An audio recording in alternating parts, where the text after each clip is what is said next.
As a retired college professor and narrative researcher, it seemed natural that Beverly Brewer would transition from academic discourse to writing fiction. She is currently editing her first novel, No One Knew, and hopes to publish. When Bev isn't paddling, she's working on her next project, a memoir. She mostly lives in Muskoka with her husband Jack and their two black labs, Winnie and Zachary. Occasionally they are known to visit their home in Toronto. Today Bev is reading The Green Jacket. It is a short story about a woman who just wanted to dance. Okay, my story is called The Green Jacket. The jacket embodies memories. She needs to wrap herself inside it so that she can return to a memory about a man. She met him the night she had gone to the booze can. She called a few people to get something going, but no one was answering. Instead, she called a cab. They always answered. Where are you to? Club District. Tell him to pick me up at 10. She poured vodka into her favorite glass, and then she ran a bath. She pinned up her hair so that she didn't have to worry about a blow dry. While the water was running, she chose one of her black dresses and those sandals she bought with her last paycheck. She remembered her sister's question. Are you sure you need those, especially since you don't have a job? What does she know? Her bath was ready, and as she lowered herself into the hot water, a horn sounded. Damn. She opened the window, and he looked up toward her voice. Abdi, give me 10 minutes. He had driven off before, couldn't fault him. He had kids and a wife who worked in a gas station. He was studying for his citizenship, and he liked her because she talked to him. Hi, Abdi. Hello, Miss Natalie. He was always polite. She directed her smoke away from the car before flicking the cigarette onto the pavement. Anyone watching would have wanted her to grind the smoldering butt into the ground. That would be my nagging sister, she thought. She applied blush, mascara, and eye pencil, but not too much. And just as she went to spray on perfume, Abdi's eyes grew large in the rearview mirror. No, miss, please. Okay. Thank you, miss. Miss Natalie, this place you go, not nice. Don't worry, Abdi. She gave him a generous tip. 1 hour, I come back and take you home? No thanks, Abdi. You have a good night. You too, miss. Carrying an oversized makeup bag, phone, wallet, 2 hairbrushes, and her vodka-laced water bottle, she wore her purse over her shoulder. For extra courage, she justified another swig. One of her voices spoke. Call him back. This is not a good idea. Not much liquid remained. She downed what was left. At the bottom of her purse, she found one of those red and white mints.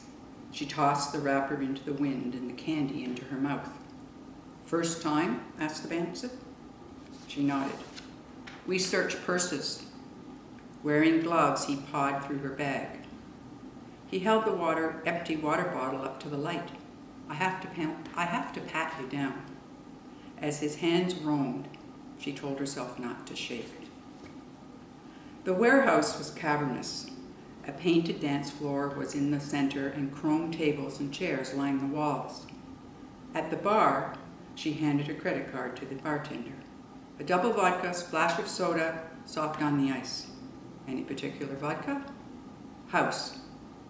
You bet. Sipping her drink, she chose a table with 2 women and a man. She slid her purse underneath the table. The women left to dance, and the man pointed to her glass. Another? Back in minutes, he said, 1 double vodka with a little soda for Linda. Hi, Linda, I'm Greg. Nice to meet you, said Natalie, not really meaning it. Come here often? Now that's original. She frowned at his glass. What's that? Soda. In a booze can? I don't drink alcohol. Issues?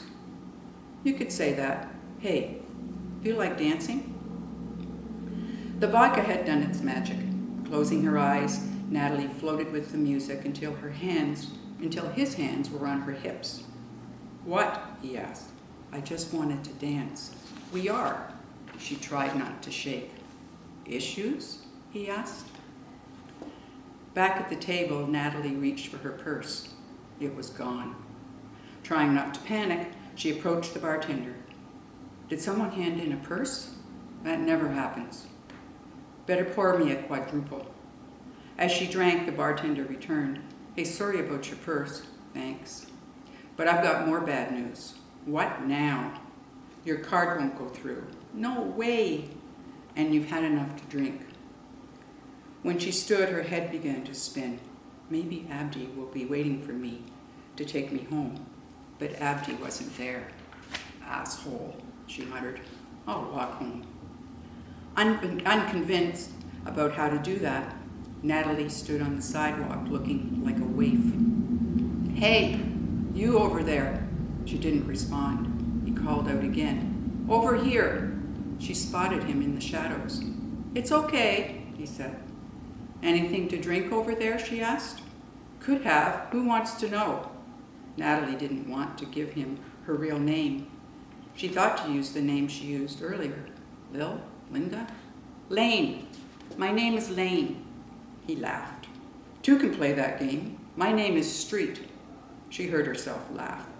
I haven't done that in a while, she thought. Because you're sad and scared, said one of the voices. And the other voice spoke too. Yeah, and you never listen. She shook her head. Stop it. Go away. Moving usually helped the voices go away, so she crossed the road. His ponytail trailed down his back. His faded jeans fit well, so did his jacket. She thought he probably picked it up in the army surplus store. He was sitting on top of a large army green duffel bag. Are you in the army? She asked. No. Are you drunk? Probably. She told him about her purse. I have a dead credit card and no money. She paused. Why am I telling you this? She couldn't stop talking. Then she remembered her keys. I'm locked out. I see. He unzipped his duffel bag and pulled out a green jacket. You look cold. Put this on. She took the jacket and ran her hands across the material. Thanks. No problem. Can't have you freezing out here. Not much to that dress. Go ahead. Put it on. When she did, she thought they might look like long-standing friends. Natalie knew of couples who wore the same clothes as a display of friendship. The jacket made her feel warm, almost comfortable. All things she hadn't felt for a long time. Watching her, he hoisted his duffel bag over his shoulder. Let's get some soup. I know a place. She picked up the spoon. Hey, when you get to the wonton, use the chopsticks, he said. Between slurps, she looked at him just long enough to see that he was watching her. His eyes sparkled with warmth. Why were you sitting outside the booze can? She asked. I was waiting for someone. The wonton fell off the spoon and hot bouillon splashed onto her bare thighs. Ouch! It works best to use the chopsticks, he said gently. She expected to hear the voices, but they weren't there. So who were you waiting for? Asked Natalie. He smiled. She did too, and then she reached for the chopsticks.